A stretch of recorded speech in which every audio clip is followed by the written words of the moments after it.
मेरी आवाज आ रही है क्या? स्टार्ट करें।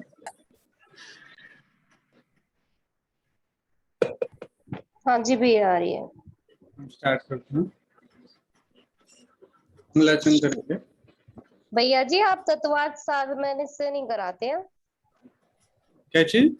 तत्वार्थ सार ग्रंथ जो है उसमें से नहीं कराते आप? अ, मैंने पहले भी नहीं लिया। चाची उसमें से लेते हैं क्या? हाँ उसमें से भी लेते हैं। अच्छा। ये ख्याल में नहीं था। मैं अभी बाद में देखूंगा। तो फिर हम कल हम उसमें से हाँ जी।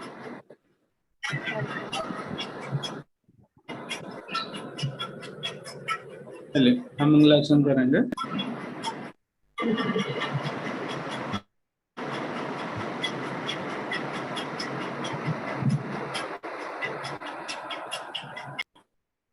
हम्म। नमो अरहंताणं, नमो सिद्धाणं, नमो आयर्याणं, नमो उवज्झायाणं, नमो लोये सब साहुणम्। मोक्ष मार्गस्य नेतारं, भेतारं कर्म भूभृतां, ज्ञातारं विश्वतत्त्वानां, वन्दे तद्गुणलब्धये। त्रैकाल्यं द्रव्यषट्कं, नवपदसहितं जीवषट्कायलेस्या, पञ्चान्यचास्तिकाया, व्रतसमितिगतिज्ञानचारित्रभेदः। एत्येतन्मोक्षमूलं त्रिभुवनमहिते प्रोक्तमर्हद्भिरीशे। प्रत्येति शब्दघाती स्पृशति च मतिमान् यः स वै शुद्धदृष्टिः। सिद्धे जयप्रसिद्धे चौविहाराहणाफलं पत्ते, वन्दितार्हन्ते मोक्षम् आराहणाकंसो। उज्झोवणमुज्झवणं निबाहुणं साहुणं चणे क्षरणं, दंशनाचरितं तवाणुमाराहणा घड़िया। पांचवें अध्याय का पाठ करेंगे।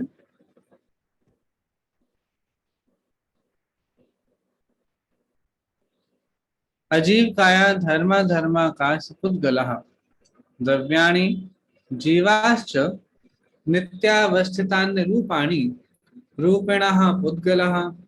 आकाशादेक द्रव्याणि निष्क्रियाणि च, असंख्येयः प्रदेशा धर्मा धर्मैक जीवानाम्। आकाशस्यानन्तः संख्यया संख्ययाश्च पुद्गलानां, नाडः लोकाकाशे वगाः। धर्मा धर्म्यो कृत्स्ने एक प्रदेशादिषु भाज्यः पुद्गलानाम्, असंख्ये भागादिषु जीवानां। प्रदेश संहार विसर्पाभ्याम प्रदीपवत्। गति स्थित्युपग्रहो धर्म धर्म्योपकारः। आकाशस्यावगाः शरीरवाङ्मना प्राणापाना पुद्गलानाम्। सुख दुख जीवित मरणोपग्राहश्च परस्परोपग्रहो जीवानां। वर्तना परिणाम, हाँ, वर्तना परिणाम क्रिया परत्वा परत्वे च कालस्य। स्पर्श रस गंध वर्ण बनता पुद्गला। शब्द बंध सूक्ष्म स्थौल्य संस्थान भेद तमश्छाया तपो द्योतवन्तश्च। अणवा स्कंदाश्च भेद संघाते उत्पद्यन्ते। भेदादणुः भेद संघाताभ्यां चाक्षुषः। सद्द्रव्य लक्षणम् उत्पाद व्यय द्रव्युक्तम सत्, तद्भावाव्ययम् नित्यम्। अर्पितानर्पित सिद्धे स्निग्ध रुक्षत्वाद् बन्ध, न जघन्य गुणानां गुण साम्ये सदृशानां।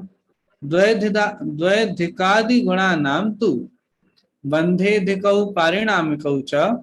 गुणपर्यवद् द्रव्यं कालश्च सोनन्त समयः। द्रव्याश्रया निर्गुणा गुणः तद्भावः परिणामः। हमारी चर्चा तत्वार्थ सूत्र के पांचवें अध्याय पर चल रही है। कल हम इस विषय को देख रहे थे कि एक द्रव्य के पुद्गल द्रव्य के तो सारे द्रव्यों के प्रदेशों को देख रहे थे, कौन कौन सा द्रव्य कितने प्रदेश को घेरता है, मतलब आकाश के कितने स्थान को ये जो पुद्गल, धर्म अधर्म, आकाश, पुद्गल, जीव आदि जो द्रव्य हैं ये कितने स्थान को घेरते हैं, आकाश द्रव्य के कितने स्थान को ये द्रव्य घेरते हैं, ये वाली बात हम देख रहे थे। तो हमने ये देखा था कि जो धर्म द्रव्य है, अधर्म द्रव्य है, ठीक है, ये तो लोकाकाश को पूरा घेरे हुए हैं, ठीक है, मतलब जितना लोकाकाश का स्थान है उतना ही ये धर्म और अधर्म द्रव्य का स्थान है, ठीक है। फिर ये वाली बात आई थी कि पुद्गलों एक प्रदेशादिषु भाज्य पुद्गलानाम, अर्थात पुद्गलों के अवगाह को आकाश के एक प्रदेश आदि से विभाजित करना चाहिए। इसका विषय हमने कल काफी डिटेल में देखा था कि एक प्रदेश में यदि अबद्ध पुद्गल परमाणु है, जो स्कंद रूप में नहीं है, जो पुद्गल परमाणु परमाणु रूप में ही है, किसी स्कंद का पार्ट नहीं है, बंधा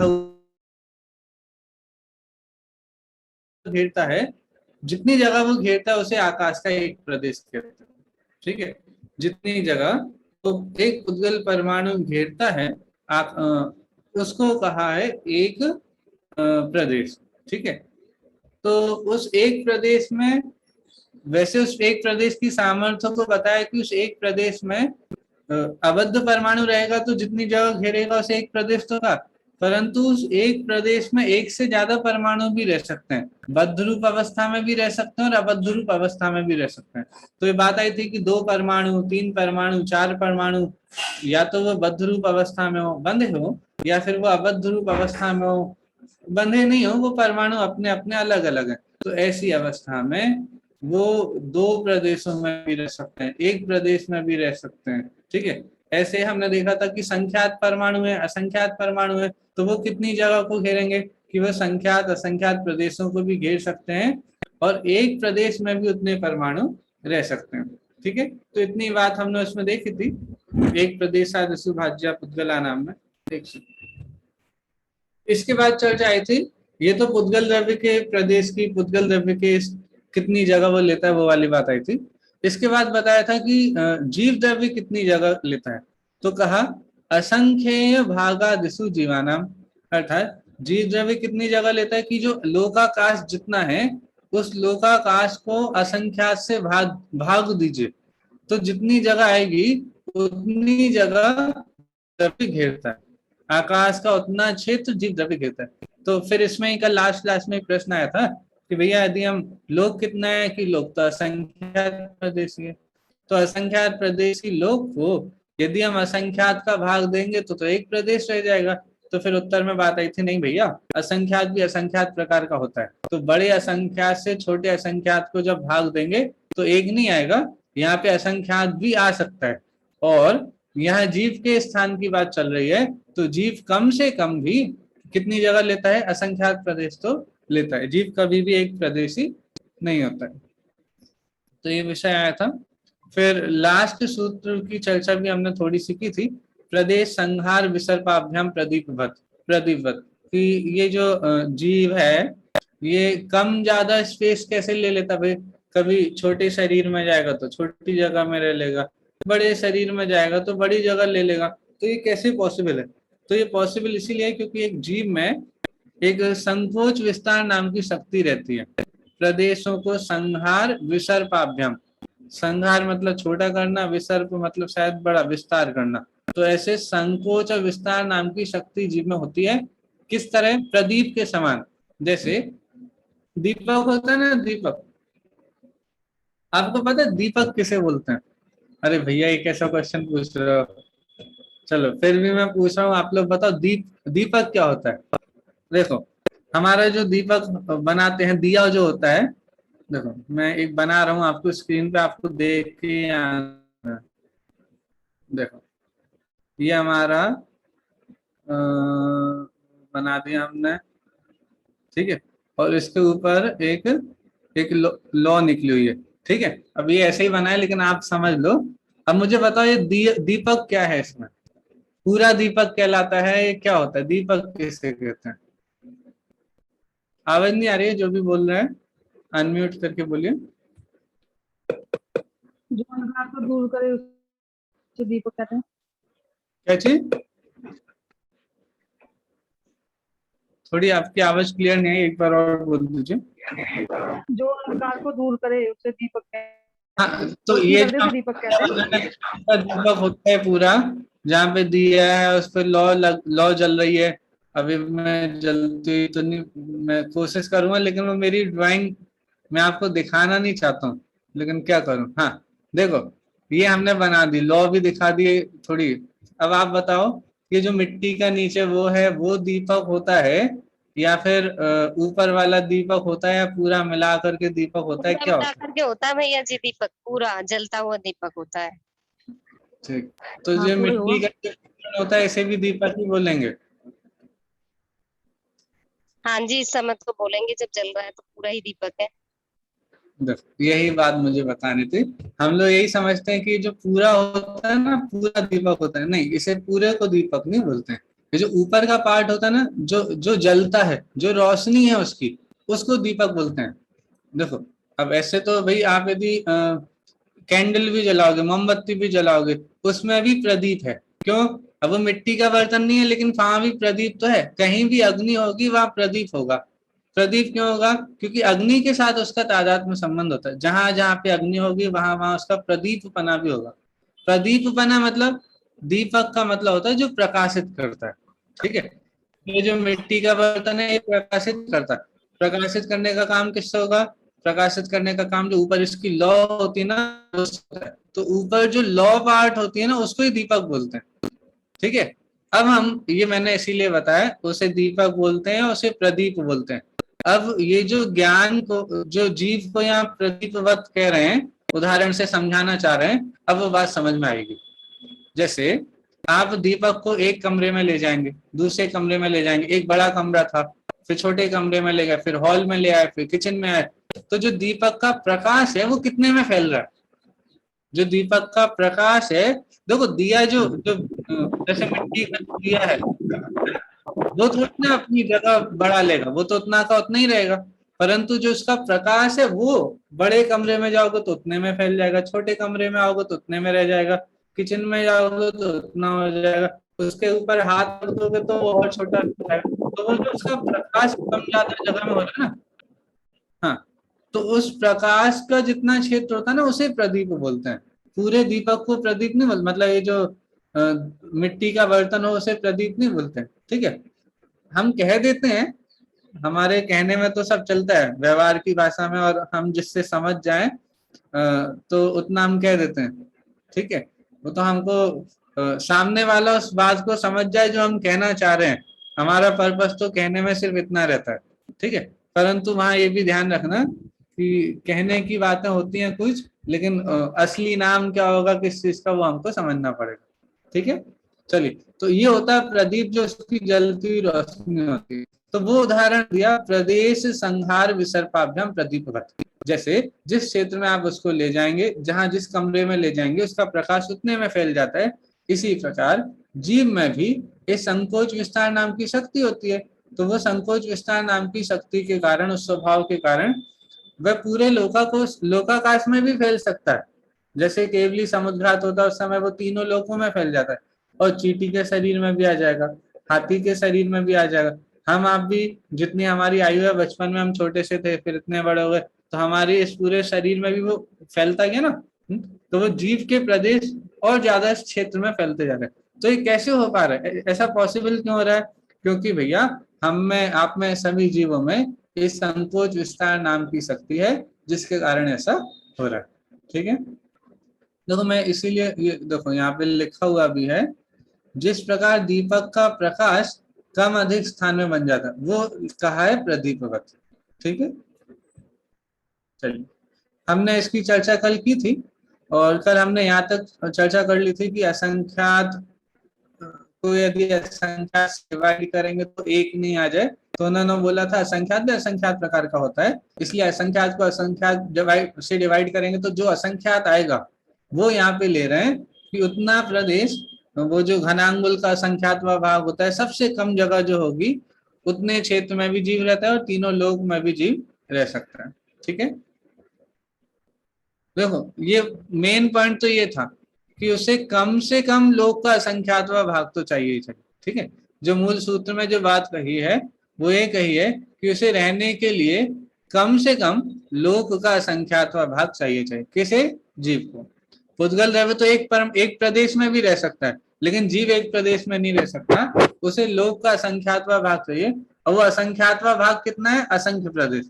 ये जो नीचे वाली लाइन है ना, वो ये असंख्यातवा भाग भी कितना होगा कि उसमें भी असंख्यात प्रदेश तो होंगे ही होंगे। ठीक है, चलिए इतनी चर्चा हमने कल की थी, इसके आगे की चर्चा आज करते हैं। एक और प्रश्न यहाँ पे उठा रहे हैं कि एक प्रश्न यह भी हो सकता है कि ऐसी स्थिति में असंख्यात प्रदेशी लोकाकाश में असंख्य प्रदेशी अनंत जीव कैसे रह सकते हैं, और लोकाकाश प्रमाण असंख्यात प्रदेशी जीव लोक के असंख्यातवे भाग आदि रूप शरीरों में कैसे रह सकता है। दोनों दो प्रश्न किए। क्या प्रश्न किए कि भैया इस लोक में प्रदेश कितने हैं, लोकाकाश में प्रदेश कितने हैं? असंख्यात। तो असंख्यात प्रदेश में ये तो आपने बोल दिया कि भाई जीव असंख्यात प्रदेश है, ठीक है, असंख्यात प्रदेशी जीव है, लेकिन जीव है कितने? अनंत जीव है। तो वो अनंत असंख्य प्रदेशी जीव असंख्यात प्रदेशों में कैसे रह लेंगे? जहाँ पे एक जीव है वहां दूसरा हो जाएगा क्या भाई? सब जीवों के अपने अपने प्रदेश हो जाएंगे।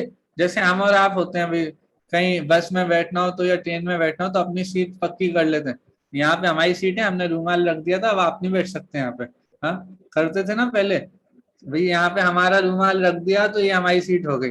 इसका मतलब क्या? अब यहाँ पे और कोई नहीं आ पाएगा। क्यों? क्योंकि सीट लिमिटेड है। यदि सीट लिमिटेड नहीं होती, जैसे अभी जब लॉकडाउन चल रहा था और कुछ ट्रेनें चल रही थी तो लोग घर से बाहर नहीं निकलते थे, तो ट्रेनें पूरी खाली खाली जाती थी। अब जब पूरी ट्रेन खाली जा रही है, बहुत कम लोग उसमें ट्रेवल कर रहे हैं, तो हमको कोई टेंशन नहीं होती थी भाई ये हमारी सीट। हाँ, क्यों? जगह बहुत है ना, कहीं भी किसी भी सीट पे जाके बैठ जाओ तो कोई टेंशन नहीं। परंतु जब बहुत कम सीट हो, बहुत सारे लोग हो, तो फिर हम पक्का करते थे भाई ये हमारी सीट हो गई, इस पे और कोई नहीं आएगा। ऐसे ही यहाँ लोक में भी प्रदेश कितने? असंख्यात ही हैं। तो असंख्यात प्रदेश हैं, और इन असंख्यात प्रदेशों में रहने वाले द्रव्य कितने हैं? कि अनंत है। तो वो अनंत द्रव्य असंख्यात प्रदेशों में रहेंगे तो भाई फिर दिक्कत नहीं आएगी। अनंत असंख्यात प्रदेशी जीव, अनंत असंख्यात प्रदेशी जीव इस असंख्यात प्रदेशी लोक में कैसे रह लेंगे? एक प्रश्न। ठीक है, और दूसरा प्रश्न ये किया इसी में कि लोकाकाश प्रमाण असंख्यात प्रदेशी जीव लोक के असंख्यातवे भाग आदि रूप शरीरों में कैसे रह सकता है? जीव कैसा है? जीव के प्रदेशों की संख्या कितनी है? लोकाकाश प्रमाण असंख्यात। ठीक है, जीव के प्रदेशों की संख्या है लोकाकाश प्रमाण असंख्यात प्रदेशी। ठीक है, अब वो एक तरफ तो आप बोल रहे हो कि वो लोकाकाश प्रमाण असंख्यात प्रदेशी, और दूसरा आप बोल रहे हो कि वो लोक के असंख्यात विभाग में रहता है। ये दोनों बातें तो बिल्कुल अपोजिट हो गई। एक तरफ कह रहे हो तीनों लोक बराबर उसके प्रदेश हैं, तीनों लोक बराबर लोकाकाश प्रमाण असंख्यात प्रदेशी, और दूसरी तरफ ये कह रहे हो कि वो लोक के असंख्यात विभाग आदि उतने शरीर में रह लेता है। तो इसका उत्तर यहाँ पे आचार्य देव सर्वार्थ सिद्धि का बता रहे हैं। पूज्यपाद स्वामी ने जो सर्वार्थ सिद्धि में इस प्रश्न का समाधान दिया है वो हम देखते हैं। देखिए, इन प्रश्नों का समाधान आचार्य पूज्यपाद अपने सर्वार्थ सिद्धि नामक ग्रंथ में इस प्रकार करते हैं। जीव दो प्रकार के हैं, सूक्ष्म और बादर, अतः उनका लोकाकाश में अवस्थान बन जाता है। जो बादर जीव हैं उनका शरीर तो प्रतिघात सहित होता है, किंतु जो सूक्ष्म हैं यद्यपि वे सशरीर हैं तो भी सूक्ष्म होने के कारण एक निगोदिया जीव लोकाकाश के जितने प्रदेशों में अवगाहन करता है उतने में साधारण शरीर वाले अनंत अनंत जीव रह जाते हैं। वे परस्पर में और बादरों के साथ व्याघात को प्राप्त नहीं होते, इसलिए लोकाकाश में अनंत अनंत जीवों के अवगाह में कोई विरोध नहीं आता। बड़ा उत्तर है, हम धीरे धीरे इसको तोड़ तोड़ के समझते हैं। क्या कह रहे हैं? जो प्रश्न इस बात का है, उत्तर इस बात का दे रहे हैं, इस प्रश्न का दे रहे हैं कि भैया इस लोक में, लोकाकाश असंख्यात प्रदेशी लोक में अनंत जीव कैसे रह रहे हैं। अब वो अनंत जीव भी सारे के सारे जीव कैसे हैं कि कम से कम असंख्य प्रदेश तो ही, मतलब लोकाकाश के असंख्यात विभाग प्रमाण, तो असंख्य प्रदेशी जीव वो इस असंख्यात प्रदेशी लोकाकाश में अनंत ऐसे जीव कैसे रह रहे हैं। तो उत्तर दे रहे हैं कि दो प्रकार के जीव होते हैं। पहले तो ये बात समझिए कौन कौन से। एक होते हैं सूक्ष्म जीव और एक होते हैं बादल जीव। ठीक है, तो एक उन्होंने वैसे उत्तर तो इतने में ही दे दिया। जीव दो प्रकार के होते हैं, सूक्ष्म और बादल, अतः उनका लोकाकाश में अवस्थान बन जाता, इसीलिए वो लोकाकाश में रह लेते हैं। अब इसको समझाने के लिए, जिसको इतने में समझ में नहीं आया कि भाई आपने तो ये बोल दिया सूक्ष्म और बादल दो तरह के जीव होते हैं इसलिए सारे बन जाते हैं, समझ में नहीं आया, पहले आप ये तो बताइए सूक्ष्म जीव कौन से होते हैं, बादल जीव कौन से होते हैं। तो बादल जीव का पहले बता रहे हैं। जो बादल जीव हैं उनका शरीर तो प्रतिघात सहित होता है। प्रतिघात का मतलब जैसे हमारा ये हाथ है सामने, अब ये हाथ यदि इसके पार जाना चाहे तो नहीं जा पाएगा, क्यों? ये बीच में आ जाएगा, ये इसको रोक देगा। ठीक है, मतलब ये हाथ के सामने ये हाथ नहीं जा सकता। ठीक है, नहीं जा सकता, क्यों? क्योंकि इसने इसका प्रतिघात कर दिया, इसने इसको रोक दिया। तो ये जो रोक दिया, रोकने की जो सामर्थ्य है ये कब हो रही है? जब ये बादल शरीर हो। बादल शरीर, बादल जीव होते हैं, बादल शरीर सहित जो जीव होते हैं वो ऐसे ट्रेवल नहीं कर सकते। यदि कोई सामने दूसरी बादल चीज आ जाए तो वो उसको पार नहीं कर सकते। ठीक है, उनका शरीर प्रतिघात सहित होता है।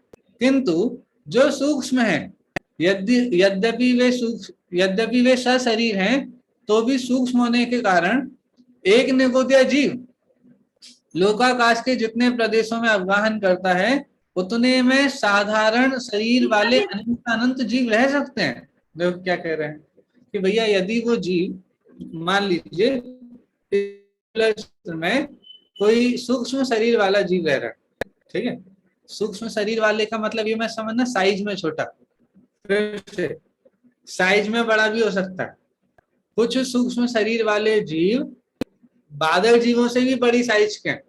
सूक्ष्म का मतलब ये मत समझना कि साइज में छोटे हैं, सूक्ष्म का मतलब ये है जो प्रतिघात को प्राप्त नहीं होते।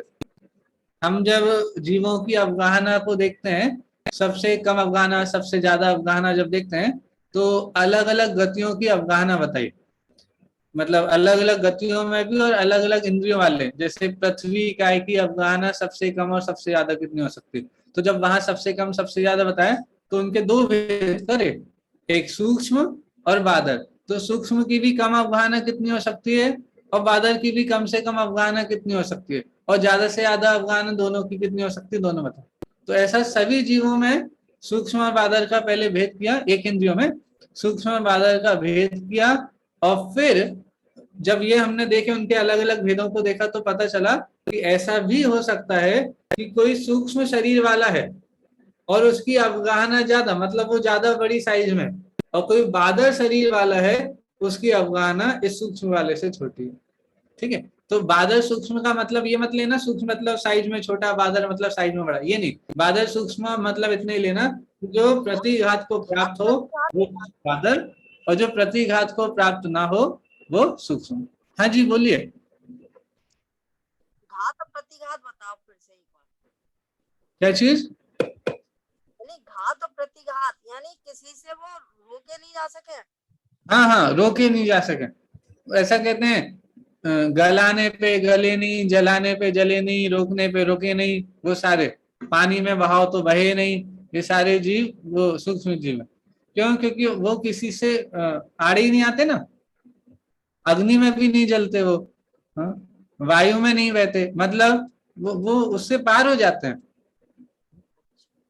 हमको तो ऐसा लगता है कोई रिद्धि वगैरह होगी, लेकिन उसमें तो उनका शरीर ही ऐसा होता है। वो दिखने हाँ जी बोलिए, आप थोड़ा माइक पास में रख के बोलिए। वो दिखने में नहीं आते। देखने में तो नहीं आएंगे, देखने में तो हमारे बादल भी नहीं आएंगे, बहुत सारे बादल जीव भी इतने छोटे होते हैं कि हमारे देखने में नहीं आएंगे। सूक्ष्म तो आएंगे ही नहीं, ये तो पक्की बात है, लेकिन बादल भी हो सकते हैं, कुछ इतने छोटे छोटे जीव होते हैं जो हमको देखने में नहीं आते। हम चलते हैं बहुत टाइम तो चींटियां तक नहीं दिखती, अब वो थोड़ी ना सूक्ष्म है ना? तो सूक्ष्म नहीं है फिर भी हमारी आंखों से नहीं दिखती, वो तो हमारी इंद्रियों की कमी है। तो ये इंसान कौन से जीव में आएंगे? इंसान तो बादल है, पक्का बादल है।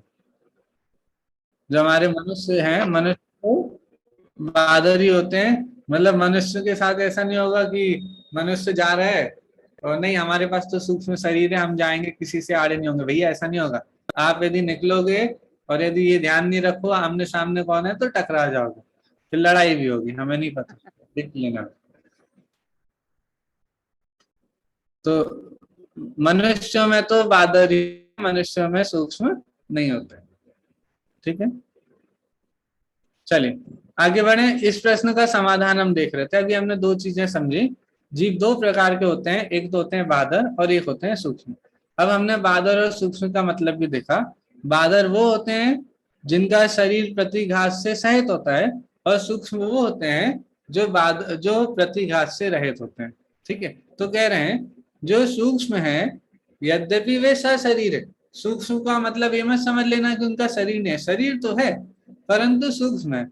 अब सूक्ष्म है तो इसका मतलब क्या हुआ कि जिस क्षेत्र में वो रहते हैं, ठीक है, सूक्ष्म होने के कारण एक निगोदिया जीव लोकाकाश के जितने प्रदेश में अवगाहन करता है, अर्थात मान लीजिए इस एक क्षेत्र में एक निगोदिया जीव रह रहा है, इस पर्टिकुलर क्षेत्र में एक सूक्ष्म निगोदिया जीव रह रहा है, ठीक है, उतने में और भी साधारण शरीर वाले अनंतानंत जीव रह जाते हैं। क्यों? क्योंकि वो प्रतिघात नहीं करता है ना। जिस जगह पर एक जीव है उसी जगह पे और अनंतानंत जीव उसी क्षेत्र में रह जाते हैं। क्यों? क्योंकि रोकते नहीं, आड़े नहीं आते, तो उसी एक क्षेत्र में इतने सारे जीव रह लेते हैं। समझ में आ रहा है क्या कह रहे हैं? साधारण शरीर वाले अनंतानंत जीव उस क्षेत्र में रह लेते हैं। क्यों? क्योंकि वो जो सूक्ष्म शरीर वाला जीव है वो किसी को रोकता नहीं है, प्रतिघात से रहित होता है। ठीक है, देखो कह रहे हैं ना, वे परस्पर में और बादरों के साथ व्याघात को प्राप्त नहीं होते। मतलब एक सूक्ष्म जीव दूसरे सूक्ष्म को मतलब आड़े नहीं आता, एक सूक्ष्म दूसरे सूक्ष्म को भी आड़े नहीं आता, और एक सूक्ष्म बादर को भी आड़े नहीं आता, तो वो परस्पर भी व्याघात को प्राप्त नहीं होते और बादरों के साथ भी व्याघात को प्राप्त नहीं होते, और इस कारण से एक ही क्षेत्र में अनंत अनंत जीव रह लेते हैं। ठीक है, एक क्षेत्र में अनंत अनंत जीव रह लेते हैं। हम वही कैलकुलेशन करें कि भाई जीव कितने, अनंत, लोकाकाश में प्रदेश कितने, असंख्यात, अनंत को असंख्यात से डिवाइड करेंगे तो क्या आएगा, तो मतलब हर क्षेत्र में अनंत अनंत जीव तो रह ही रहे। अब हमको तो अकेले बादर में भी थोड़े से बादरों का पता चलता है जो बड़े हों, थोड़े बड़े बड़े जीव हों, ठीक है, जो सूक्ष्म बादर, जो छोटे से बादर होते हैं और जो सूक्ष्म जीव होते हैं वो तो हमको पता ही नहीं चलता। अब हमको नहीं दिखते हैं परंतु वो जीव हैं। और ये सारा सूक्ष्म जीवों का कथन तो हमको केवली भगवान के ज्ञान से ही स्वीकार करना पड़ेगा, है ना। ये उसमें है नहीं मतलब सूक्ष्म निगोदिया जीव और चित्रस जीव सभी रहते हैं। मतलब क्या, फिर से बोलिए। जो आप चर्चा कर रहे हैं निगोदिया जीव, ये मतलब एक दूसरे से ये रुकते नहीं है, उसी में सारे जीव समा जाते हैं। हाँ देखो, समाज तो क्या जाते हैं, मतलब एक दूसरे में समाते नहीं है, वो अपनी अपनी स्वतंत्र सत्ता को भी धारण किए हैं। भाई सूक्ष्म समाने की क्या जरूरत है। वो तो देखो, जो आपने वो पढ़ा ना, एक शरीर को अनंत निगोदिया जीव धारण किए हैं, ठीक है, वो साधारण वनस्पति की बात है। ठीक है, साधारण वनस्पति, वो सूक्ष्म का ही नहीं बोलना अकेले, वो तो अकेले साधारण वनस्पति में ऐसा होता है। परंतु सूक्ष्म को पृथ्वी काय भी होते हैं, जल काय भी होते हैं, वायु काय भी होते हैं, हाँ, वो भी होते हैं सूक्ष्म। तो अब उनमें तो एक शरीर में एक ही जीव होता है, ऐसा नहीं बनेगा कि एक शरीर में एक से ज्यादा जीव। वो तो सिर्फ साधारण वनस्पति में, वनस्पति काय में ही ऐसा बनता है जब एक शरीर के अनेक स्वामी हो सकते हैं, साधारण वनस्पति में। ठीक है, तो ये सूक्ष्म जीव भी, मतलब निगोदिया जीव सूक्ष्म भी होते हैं, परंतु और भी जीव सूक्ष्म होते हैं, अकेले निगोदिया ही नहीं होते हैं। पृथ्वी, जल, अग्नि, वायु, कल हमने एक बात की थी ना, कल या एक बार थोड़े दिन पहले की थी, हमने जो एक 3 लोग का चित्र देखा, ठीक है, तो आपने मुझे बताया था, आप लोगों ने, कि जो 10 नाड़ी होती है ना यहाँ बीचों बीच में, ठीक है, बाहर कौन से जीव रहते हैं, अरे इसके बाहर कौन से जीव रहते हैं, इसके बाहर सिर्फ एक नहीं, पृथ्वी भी रहती है, जल, अग्नि, वायु, वनस्पति सब रहते हैं। स्थावर जी, हाँ स्थावर जीवों में तो सब आ गए ना।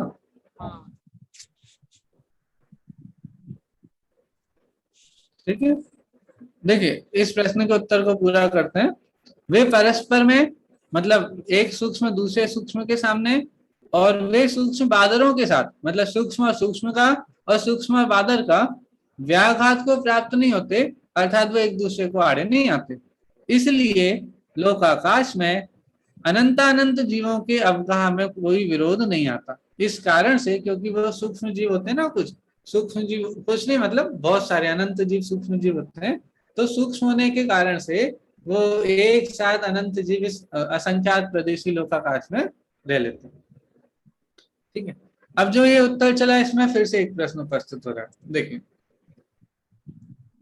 पुनः शंकाकार का कहना है कि जब एक जीव के प्रदेश लोकाकाश के बराबर बतलाए हैं, तो लोक के असंख्यातवें भाग में वह जीव कैसे रह सकता है? उसे तो सब लोग व्याप्त करके ही रहना चाहिए ना। क्या कह रहे हैं? आपने बताया ना निश्चय से जीव के कितने प्रदेश हैं, तो आप जब हम पूछते हैं निश्चय से जीव कितने प्रदेशी है, तो आप कहते हो लोक प्रमाण असंख्यात प्रदेशी। ठीक है भैया, आपकी बात मानते हैं, लोक प्रमाण असंख्यात प्रदेशी है, तो उसे लोक प्रमाण असंख्यात प्रदेशों में ही रहना चाहिए। जीव को कितने प्रदेश में रहना चाहिए? लोक प्रमाण असंख्यात प्रदेश में, मतलब पूरे तीनों लोकों में उसे फैलना चाहिए। परंतु ऐसा तो नहीं है। ऐसा क्यों नहीं है भाई? तो तीनों लोकों में क्यों नहीं फैला है? तो इसके समाधान में वो कहते हैं, ये बोला ना, उसे तो सब लोग व्याप्त करके ही रहना चाहिए। हाँ, तो बोलना भाई ऐसा नहीं है। इसी का समाधान करते हुए कहते हैं कि प्रदीप के समान जीव के प्रदेशों में संकोच विस्तार की शक्ति होने के कारण लोकाकाश के असंख्य भागादिकों में जीवों का अवगाह बन जाता है। आप लोकाकाश का असंख्यातवां भाग करेंगे, उतने में भी जीव बन जाएगा। क्यों? क्योंकि उसके अंदर एक संकोच विस्तार नाम की शक्ति। देखिए और उदाहरण को समझाते हैं। जिस प्रकार, यही बात अभी कह रही थी, ये संकोच विस्तार की वजह से सारे जीव उसमें समाहित हो जाते हैं। अकेले संकोच विस्तार से नहीं, तो अकेले संकोच विस्तार से बात नहीं बनेगी। संकोच विस्तार से हो भी जाए तो भी हमको ये बात स्वीकार करनी पड़ेगी कि जिस क्षेत्र में एक जीव रहता है उस क्षेत्र में एक और भी जीव रहते हैं, तब जाकर के बात। संकोच विस्तार हो भी जाए, थोड़ी जगह में भी आ जाए, और जितनी जगह में वो रह रहा है उस क्षेत्र में कोई दूसरा जीव नहीं रहे, तो भी नहीं बन पाएंगे। क्यों? क्योंकि टोटल प्रदेशी है ना। तो ये बात भी माननी पड़ेगी कि संकोच विस्तार तो है ही, साथ में ऐसा भी है कि जिस क्षेत्र में एक जीव रह रहा है उस क्षेत्र में और भी जीव रह रहे हैं। और ऐसा क्यों हो रहा है? क्योंकि जीव, जो सूक्ष्म जीव होते हैं, वो दूसरे जीव को उस जगह पे रहने में बाधा नहीं पहुंचाते हैं। मतलब हम रह रहे हैं तो तुम भी रहो, कोई दिक्कत नहीं उसी क्षेत्र में। जैसे भैया इसमें ऐसा सुना था कि वो एक दूसरे से आर पार हो जाते हैं, मतलब उनकी बॉडी जो है वो अटकाती नहीं है, अटकते नहीं है, वो उससे आर पार हो जाते हैं, तो बाधा नहीं इसलिए हो जाते हैं, कोई दिक्कत नहीं आती। हाँ हाँ जी, बाधा नहीं करते का मतलब ये कि वो आर पार हो जाते हैं या अपने स्थान पे रहते हैं, आप उनसे आर पार हो जाओ, मतलब या तो वो आर पार हो जाए उनको जाना हो तो, या आप उनसे आर पार हो जाओ और उनको कोई फर्क ना पड़े। मतलब मैंने ऐसे हाथ से यहाँ किया, ठीक है, तो इतने में बहुत सारे सूक्ष्म जीव बीच में होंगे, उनको कोई बाधा नहीं पहुंची, वो अपने स्थान पर ही है। मतलब हमने हाथ यहाँ से यहाँ भी कर लिया तो भी सूक्ष्म जीव अपने स्थान पर ही होंगे, उनको कोई बाधा नहीं पहुंचे। क्योंकि बाधा पहुंच जाए तो फिर सूक्ष्म कैसे? यदि हमारे हाथ से, हाथ ऐसा करने से यदि सूक्ष्म जीवों को बाधा पहुंच जाए तो व्याघात हो गया ना, प्रतिघात हो गया। उनको नहीं होता, वो अपने स्थान पर ही होंगे। ठीक है,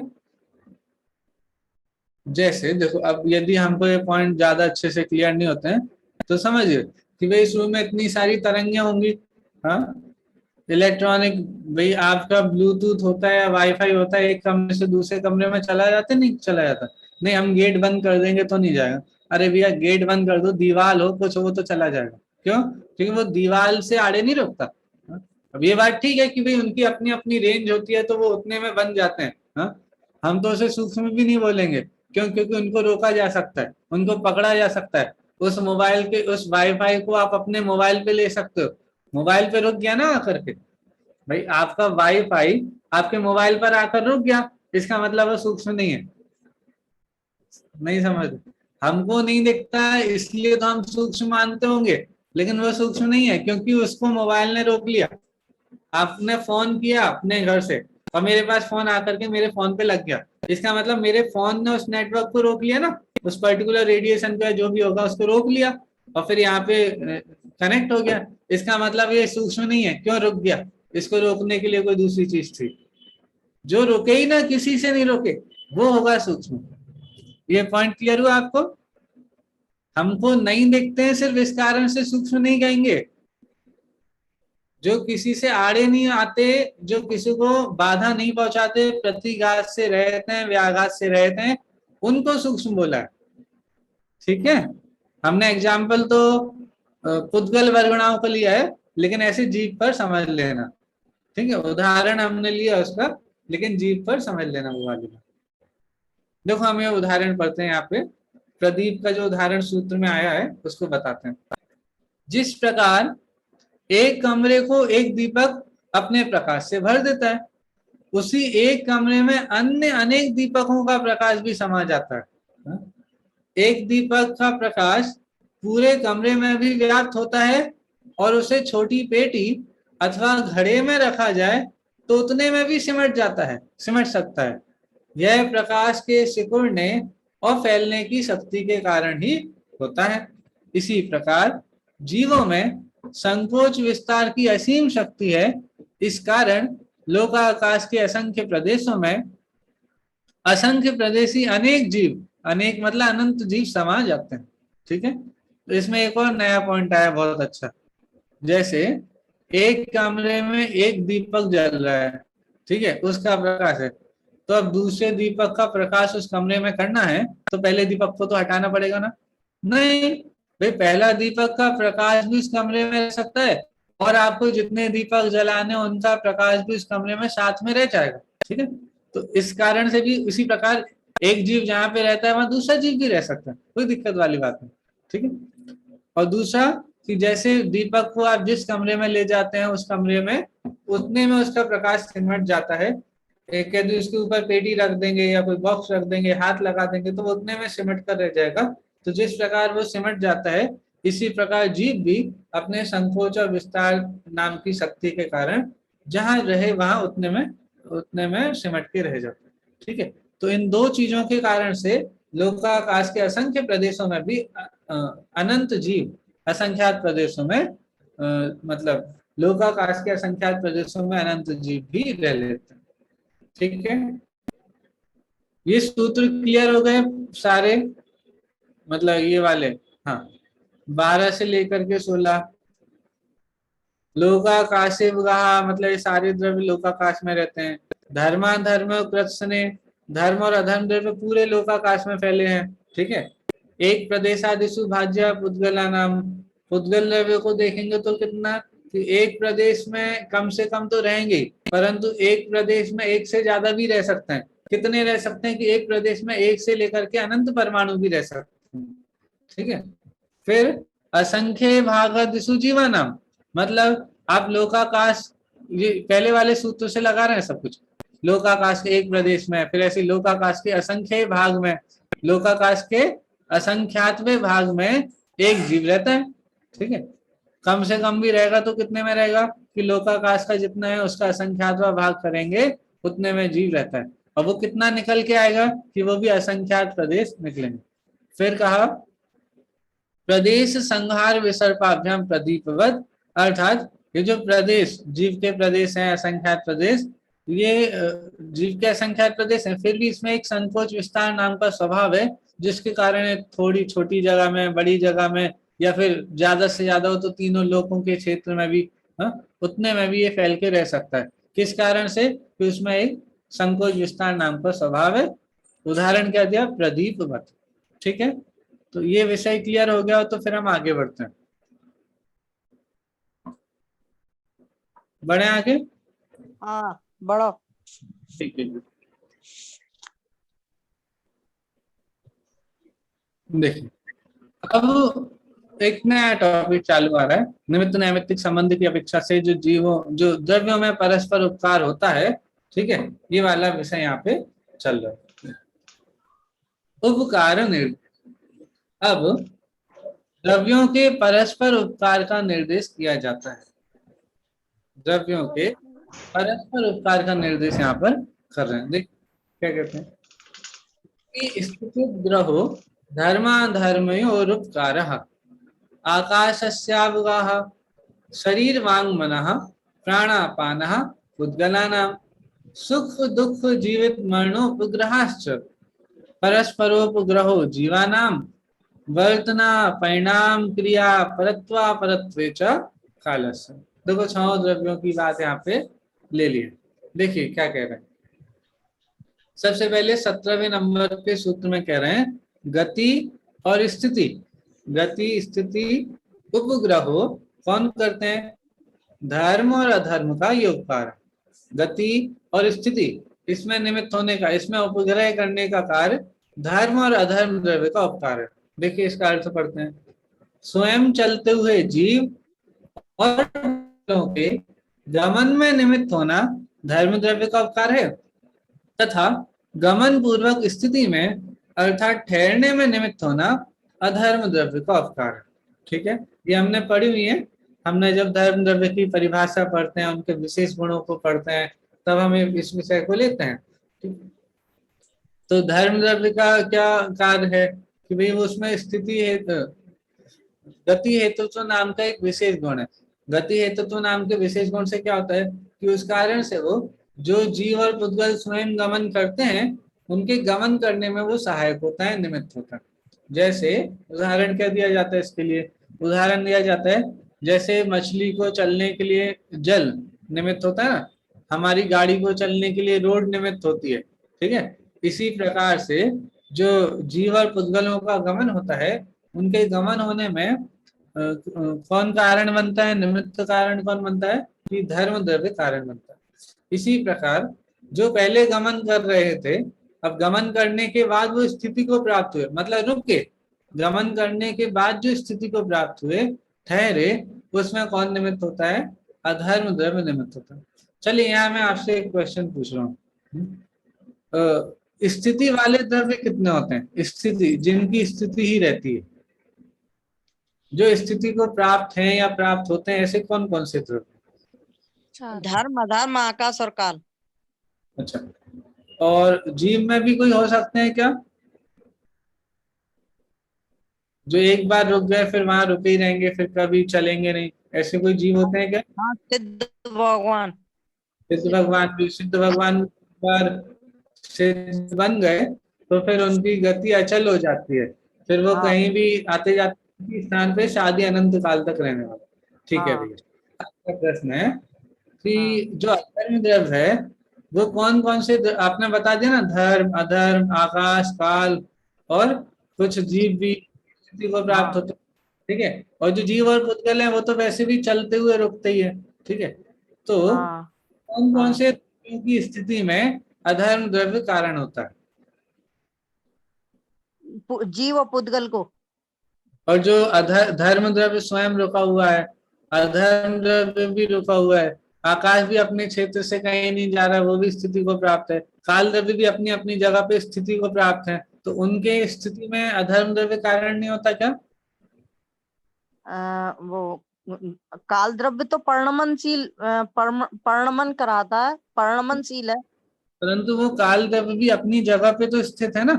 हाँ, तो अपनी जगह पे स्थित है, वो एक जगह से दूसरी जगह नहीं जा रहा है, तो उसकी स्थिति क्या अधर्म द्रव्य निमित्त है? तो अपने अपने हाथ से अधर्म द्रव्य है नहीं क्या और कुछ बोलेगा? नहीं है भैया, अपने अपने नहीं हाथ से नहीं है तो क्यों नहीं है भाई? धर्म द्रव्य के लिए अधर्म द्रव्य क्यों कारण नहीं है? आकाश द्रव्य भी स्थिति रूप है, वो भी हिलता डुलता नहीं है, तो उसकी स्थिति में क्या कारण है? और अधर्म द्रव्य क्यों नहीं है? सब अपने अपने आधार से अधर्म स्वयं ठहरते हुए अधर्म पुद्गलों को ठहरने में सहकारी होता है ना। देखो हाँ, ठीक है, आप लोग बिल्कुल पास पहुंच गए। इसमें बस एक शब्द और जोड़ना है, जो गमन करने के बाद ठहरे। ठीक है, तो हमेशा है उनके लिए अधर्म द्रव्य की जरूरत नहीं है।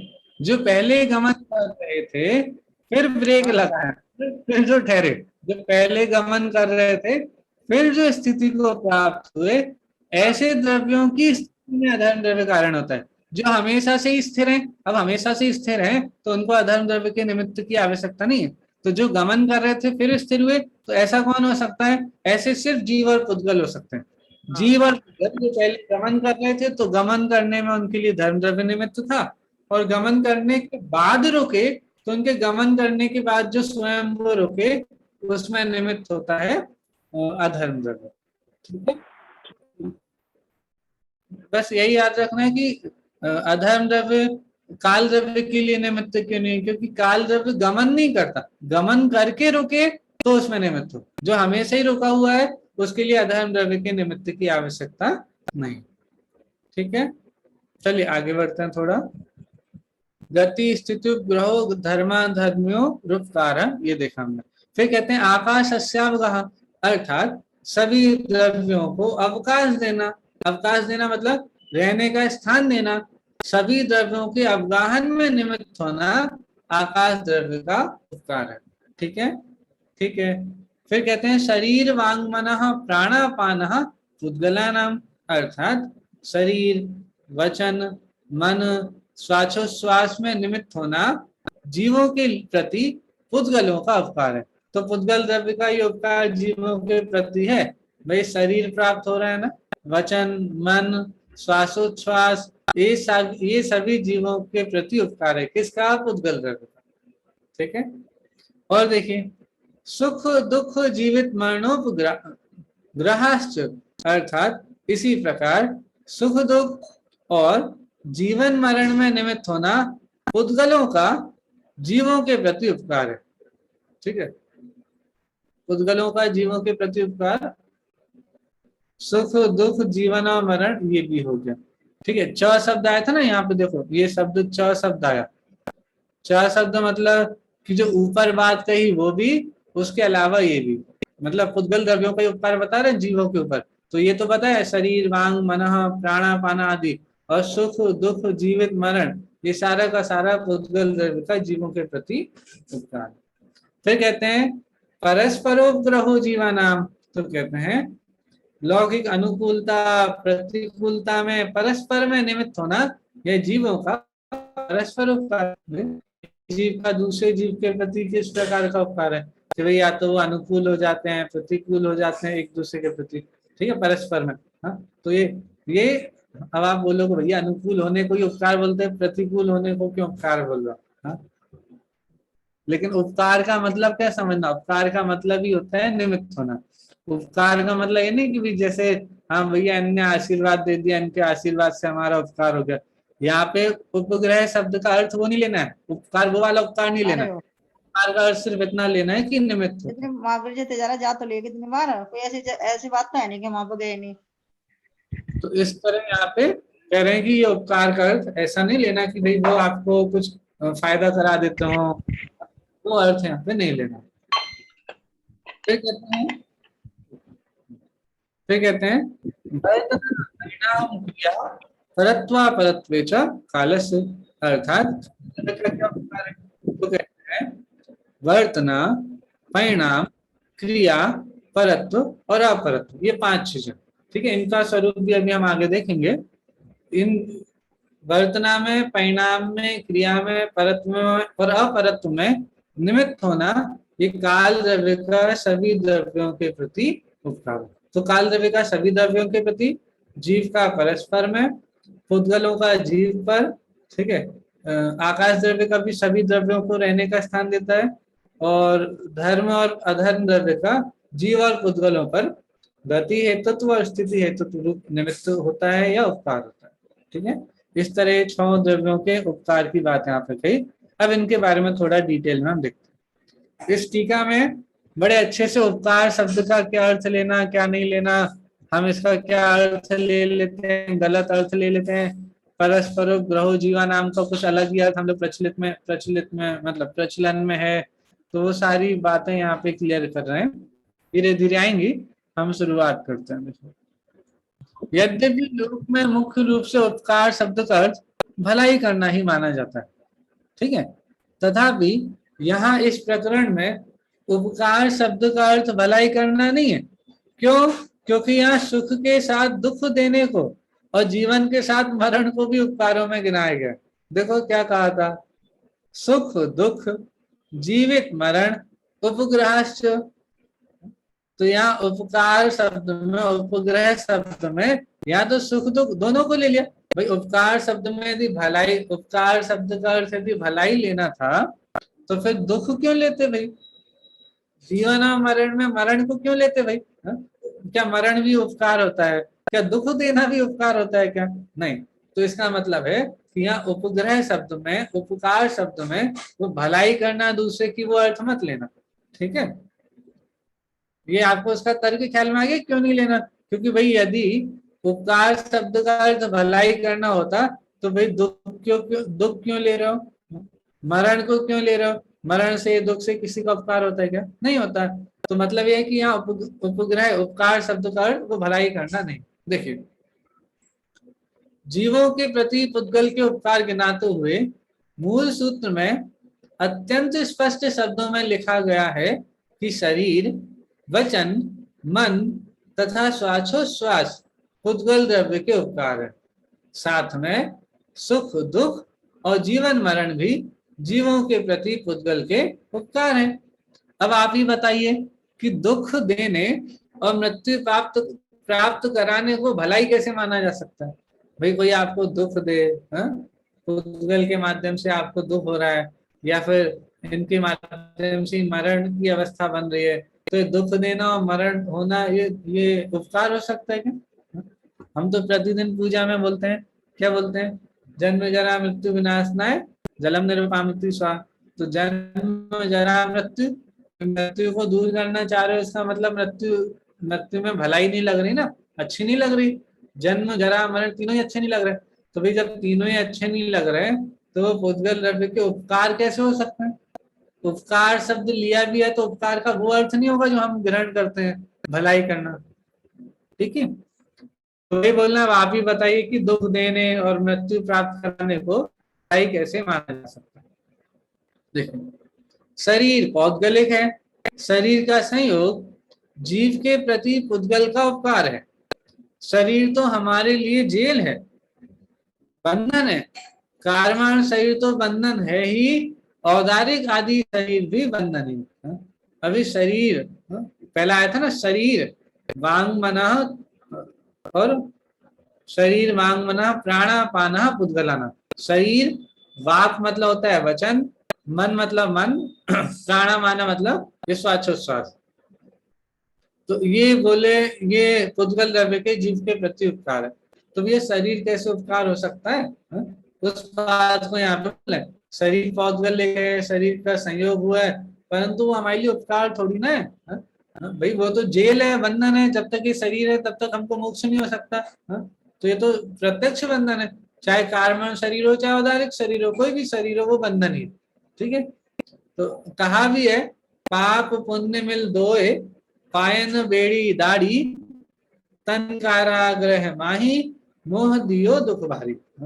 याद है ना, पाप पुण्य मिल दोए, पायन बेड़ी डारी, तन काराग्रह माही, मोह दियो दुख भारी। मतलब पाप कर्म और पुण्य कर्म, इन दोनों कर्मों ने मेरे पैरों में बेड़ियां डालकर मुझे शरीर रूपी जेल में कैद करके भारी दुख दिया। अब जो आपको दुख दे रहा है कौन? शरीर। तो जो शरीर आपको दुख दे रहा है, शरीर जो जेल है, वो जेल, वो उपकार कैसे हो सकता है? हमारा पुद्गल द्रव्य का हमारे प्रति उपकार है, तो वहां उपकार शब्द का वो हमारी भलाई कर रहे हैं, कैसे हो सकता है? ठीक है, तो देखो फिर क्या समझना है क्या नहीं समझना, आगे बता रहे। यहाँ यह कहा गया है कि पाप के उदय से प्राप्त होने वाले प्रतिकूल तन वचन का संयोग और पुण्य के उदय से प्राप्त होने वाले अनुकूल तन वचन का संयोग दोनों बेड़ियां हैं। तन तो कारागृह जेल ही है, ये सभी पुद्गल द्रव्य के जीव के प्रति उपकार है। अब ये सभी मतलब कौन कौन? शरीर, वचन, मन, प्राणापाना मतलब श्वासोश्वास, ये सभी पुद्गल द्रव्य के जीव के प्रति उपकार है। इनमें अकेली भलाई की बात कहाँ है? यहाँ भलाई बुराई दोनों को ही पुद्गल द्रव्य के उपकार बताए गए। भलाई बोलो बुराई बोलो कुछ भी हो, जहाँ पुद्गल का निमित्त आ जाए वो सारा का सारा उसको उपकार यहाँ बोल रहे हैं। अब देखिए वो समझाते हैं, अरे भाई गंभीरता से विचार करो कि देह का बंधन उपकार है या अपकार है? उपकार का विपरीत अपकार। आप कह सकते हैं कि मानव देह तो उपकारी है, पर भाई नारकियों और त्रियंचों का शरीर भी तो शरीर ही है, निगोदिया का शरीर भी तो शरीर ही है। यहाँ तो सभी के शरीरों को पुद्गल द्रव्य का उपकार बताया जा रहा है। तो उपकार शब्द का अर्थ क्या है देखिए, अरे भाई यहाँ कहे गए उपकार शब्द से तो भले बुरे सभी शरीरों को उपकारी बताया जा रहा है। यहाँ उपकारों में उपकार के साथ अपकार भी शामिल है। समय सार आदि अनेक ग्रंथों के भाषा टीकाकार पंडित जयचंद जी छाबड़ा इन्हीं सूत्रों की व्याख्या करते हुए सर्वार्थ सिद्धि वचनिका में लिखते हैं, उपकार शब्द का अर्थ इस प्रकार करते हैं, उपकार शब्द का अर्थ भला करना नहीं लेना, कछु कार्य को निमित्त होए तिसको उपकारी कहिए। बस किसी भी कार्य में निमित्त हो जाओ। अब उसमें वो कार्य आपके लिए भलाई करने वाला था बुराई करने वाला था उससे मतलब नहीं है, वो तो बस निमित्त है, निमित्त होने के कारण से उसे उपकारी कहा जा रहा है। ठीक है, तो परस्परोपद्रव जीवाना, या फिर जो ऊपर सूत्र है ना, सुख दुख जीवित मरना, सुख दुख जीवित मरणोपग्रहाश्च, या फिर शरीर वांगमना प्राणा पाना पुद्गला नाम, इनको पुद्गल द्रव्य के जीव के प्रति उपकार कहे।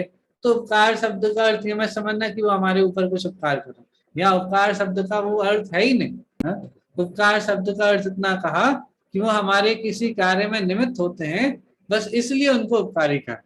कार्य में निमित्त भूत होने के कारण से उपकारी कहा है, किसी कुछ भलाई हमारे लिए कर देते हैं ऐसा नहीं। ठीक है, इसके आगे और भी चर्चा इसके बारे में भी है, विशेष चर्चा हम कल करेंगे। अभी हमारा समय हो गया। लौकिक में कह देते हैं कि एक द्रव्य दूसरे द्रव्य का उपकार कर रहा है जबकि कर नहीं सकता है, मतलब निमित्त हो रहा है, बस उपकार का उपकार हमारे ऊपर कर रहे हैं ऐसा नहीं है, निमित्त हो रहा है।